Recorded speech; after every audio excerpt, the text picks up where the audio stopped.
Hi replay viewers, thank you so much for checking out the replay. Really appreciate it. Just so you know, you can still leave hearts in the replay. The hearts just let us know that you enjoy the content that we are giving you, and it helps other people who are maybe just kind of scrolling around Periscope know that the content is interesting and that they might want to check it out too. So for those of you who are new, this is the 30 Herbs in 30 Days series. Mostly every day in September, we're going to be doing a different herb. Some days I'm probably going to end up doing two. This right here at the bottom, you can see our website, goldenpoppyherbs.com/basics of herbalism. That's right here, basics of herbalism. If you go to that website and sign up for our email newsletter, you can get notified, or I'm sorry, you'll get a copy of our free ebook on the basics of herbalism, so you can learn a little bit more about all the things that we are talking about today. Hi everybody, this is Sarah here. I am an herbalist and a nutritionist, and I am the owner of Golden Poppy Herbal Apothecary, so I'm kind of walking around inside my store right now. And I am doing a 30 Herbs in 30 Days series for the month of September to teach people a little bit more about herbalism and herbal medicine and just answer questions that people might have about it. Mostly because people a lot of times have no idea what an herbalist does or why they would want to talk to an herbalist. And I don't mean pot. No, that's actually the one herb that we don't sell here. Just to clarify, I am an herbalist and I own an herbal apothecary in Colorado, but we sell all of the other medicinal herbs that are used for health, herbs that have been used for thousands of years to improve your well-being, herbs that you can use at home, and all sorts of things like that.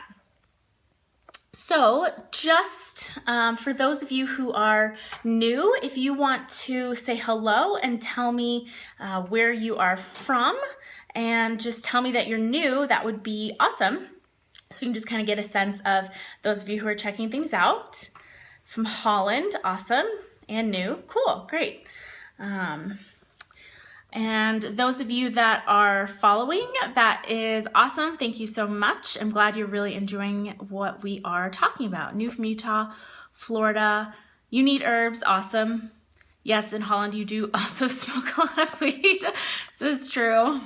Hi, Herbally. Yeah, Canada, great, awesome. Florida again, yep. Yeah, maybe at some point in time I will do a Periscope specifically about medicinal marijuana, but that's not actually my specialty. There are plenty of other places in Colorado where you can get that particular medicinal herb, but I'm actually not that well versed in it. I study all of the other medicinal herbs, similar to like an acupuncturist would or an Ayurvedic medicine person would, but I am trained as a Western herbalist. So I am going to go ahead and get started today. Today I am going to be talking about one of my all-time favorite herbs for stress, and that would be ashwagandha. So I'm going to pull this down off of my herb shelf here. So this is the bulk ashwagandha, and it is called Withenia somnifera is the Latin name. And, sorry, getting distracted by some of the comments. I try not to answer too many of the comments and questions sometimes till the end because I get distracted and I lose my train of thought. So anyways, so ashwagandha is an herb that comes traditionally from Ayurvedic medicine. It grows in India, and it is one of the best herbs for stress. It has confirmed with a lot of medicinal studies, or scientific studies that have been done about it.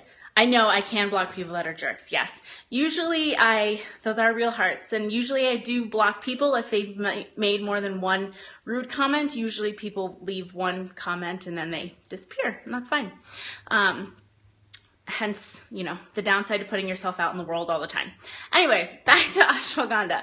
So what I really love about ashwagandha is it is an adrenal supporting herb. It is an adaptogen. And for those of you who don't know what an adaptogen is, it's an herbal term for something that helps you adapt to stress. Morning, Dawn. If you want to know more about kind of some of the herbal terms that I use when I do these Periscopes, definitely check out our website. It's goldenpoppyherbs.com/basics of herbalism, and you will get our free ebook on herbal medicine. Dying to learn about herbs. Awesome. You should definitely follow us then. For those of you who are on here right now, if you want to, if you're finding this information, or at any point during this scope you find this information interesting, go ahead and share. For Android users, you can swipe up, and iPhone users, you can swipe left to right, and there should be a little share button. You can share it with your Twitter followers, and you can share it with your Periscope followers as well. Online schooling for herbalists. It really depends on the program. There's a couple of distance learning programs that I like, but there's a lot of not great ones out there as well. Basically, what ashwagandha is known to do is support your adrenal glands. So the adaptogen category, there's no weed in this pot shop. There's no weed in this shop. Sorry, it's not a pot shop.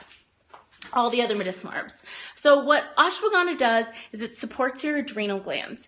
So rather than kind of giving you a burst of energy or something like that, what it really does, it's kind of like a little cradle for nourishing your adrenal system. Can't see my hand, but literally, I really think ashwagandha is like this. It's like if you were to just kind of gently set your hand underneath your adrenal glands so you can hold them up so that they can do what they're supposed to do a little bit better. That's what ashwagandha is for. So in our modern day times, most of us are running around overly stressed. Part of the reason I love ashwagandha so much is I am a small business owner. I started the store myself. We've been around for just about 3 years now. It's a little bit stressful owning your own business. Ashwagandha is an herb that I turn to on a really regular basis. I put it in my daily tea. It goes into a lot of my herbal formulas because I know that I am kind of burning the candle at both ends on a more consistent basis than I should be. So that's what's nice about ashwagandha, is that it's really good for that long-term tonic type of scenario. Yes, those are a bunch of different herbs in the bottles behind me. Those are all bulk medicinal herbs. PTSD and ashwagandha. I would absolutely put ashwagandha into a formula with someone who had PTSD. PTSD is an entire system disorder. It's really going to affect everything from the nervous system to the brain to the endocrine system. And ashwagandha is a part of the endocrine system, which in turn affects your nervous system. It's all connected anyways. Ashwagandha would be a really nice one to help support someone's adrenal glands. So for those of you who are familiar with cortisol, what the typical cortisol curve is usually cortisol should be highest in the morning, first thing when you wake up. Cortisol is actually part of what helps wake you up in the morning, and then should kind of like slowly taper down throughout the rest of the day. Now, there are a lot of us, myself included, where I wake up in the morning, I'm kind of like this, I drink my cup of coffee and I feel great, and then I kind of go like this, and it's like 3 o'clock in the afternoon, and I'm like, oh, I need some more coffee, and then I'm kind of back up here, and then of course right around like 6 o'clock at night, I'm like, oh yay, okay, we're all awake now, and it's like not a particularly helpful way to be.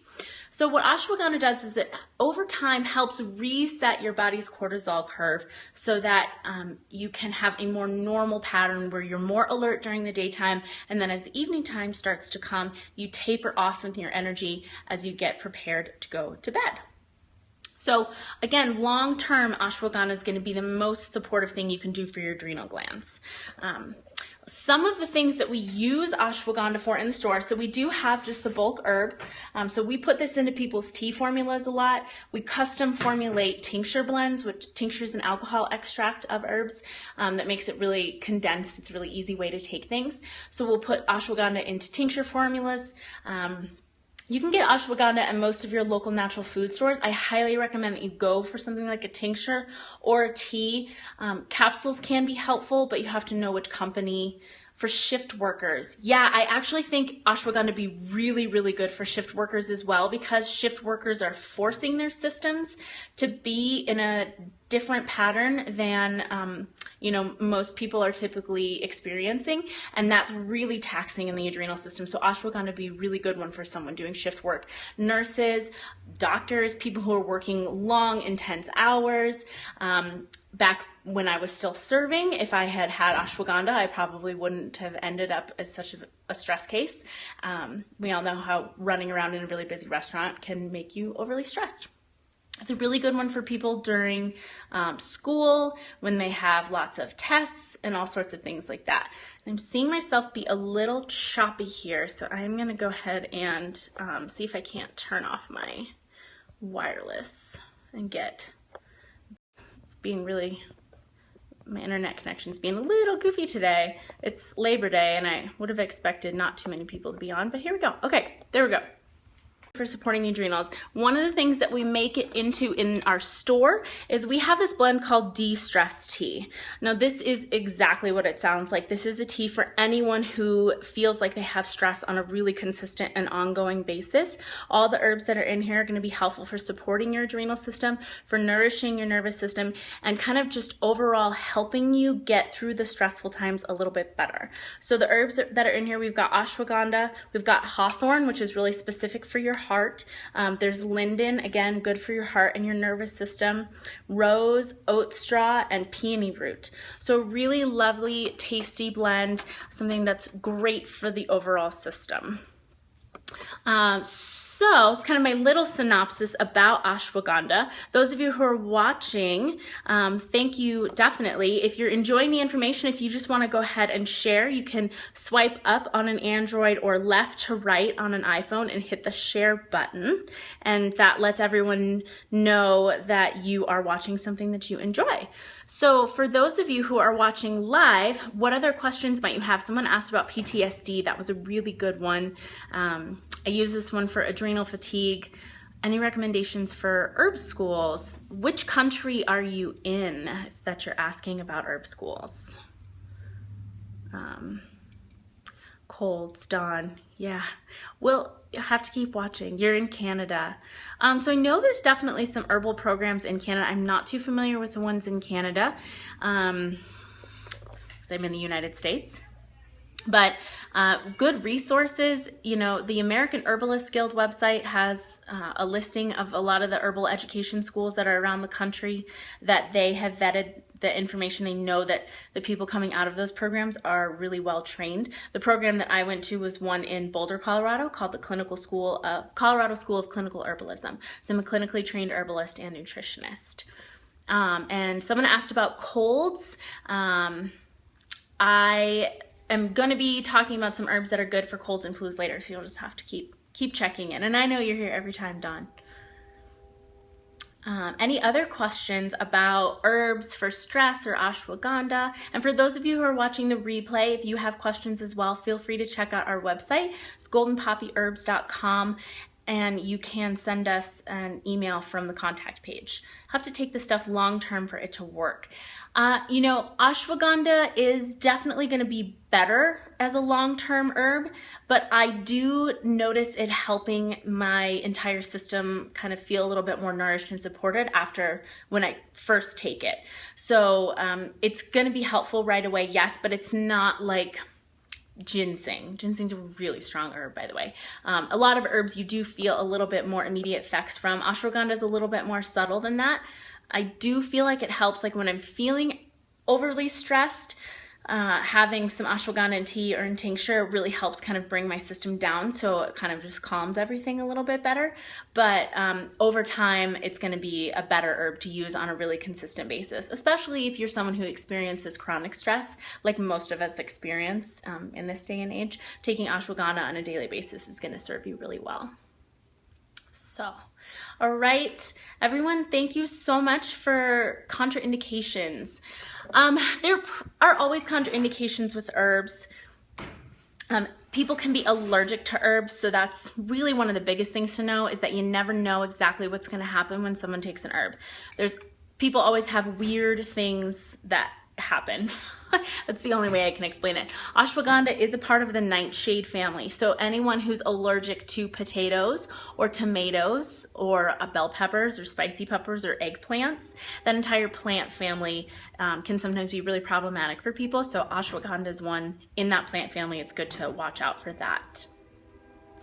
Okay, so I think someone asked about herbs for sciatic. Pharmacological contraindications. Yes, I'm sure there are off the top of my head. I use a couple of different resources to look into those things, but also because herbal medicine in this country isn't regulated the same way it is in places like Europe and Australia, I can't actually officially tell people about those contraindications. They have to ask their pharmacist to look it up for them. So if someone's taking a medication, then it's definitely best for them to ask the pharmacist. So there's a train that's about to go by, so I'm sorry if it's gonna get really loud. It's right in front of my store. So someone asked, as a business, how do I protect myself if someone has a reaction? So everyone who comes in and gets a consultation or buys herbs from us signs a waiver saying that they are taking responsibility for any herbs that they choose to consume. You know, in this country, you can go to the grocery store and buy herbs. So if someone has a negative reaction to something that they buy at the grocery store, again, it's you chose to buy it without potentially knowing what the side effects are. But that's part of what we're here for, and what we do in our store and when we do the one-on-one consultations is I look into those things for people and try and figure out if there's going to be a potential side effect for that particular person. It's really hard to know all of those things in advance, but just doing that one-on-one kind of informational session, I can usually mitigate a lot of those issues. So store-bought product and our products. So our products, we source the bulk herbs ourselves, so they are all organic. A lot of them are locally grown, some of them are wildcrafted. So we, as you can see, just have all of the bulk herbs in the back, right behind me here. And then we hand make all of our own tinctures, and then we make all of our own products. So we make all of our own tea blends, we make all of our own body care products. So everything is fresh made, everything is handmade as well. We do sell online. Our website's goldenpoppyherbs.com. You can order most of our products from the website. So stuff that you buy in the stores, there are a few companies that make encapsulated herb products that I really like. Some companies that make tinctures that you can buy in the stores that I really like. And herbally, geared towards men. Okay, I'll try and answer that question. But in terms of herbal capsules, there are a lot of companies out there that are putting herbs in capsules that I'm not such a fan of. The one company that I would trust with herbal encapsulations is Gaia Herbs. It's G-A-I-A, Gaia Herbs. They do really wonderful, high quality organic herbal extracts in capsules for people who really like capsules. But I'm not a big fan of herbs in capsule form because you don't actually taste the herbs. Yeah, Gaia, thanks for typing that, Herbally. So Herbally asked about this herb geared towards men. I don't think so. Thanks, Melody, I appreciate that. I don't think it's geared more towards men. No, I think it's very much just a person's herb. It's nourishing for everybody, and I think that a lot of, I tend to see more women in my practice. It just kind of ends up happening, but we do have a lot of men who come into the store as well, and a lot of men who come and get ashwagandha as well that I give them to. So my husband, I give it to him. Not one of those herbs that's geared more towards men or women. There are some that kind of move in that direction, but it's pretty rare and few between, and even the herbs that are traditionally considered women's herbs or men's herbs can be used for both or anybody. All right. Well, thank you all for watching live. I really appreciate it, and I will see you again soon. All right. Have a nice day.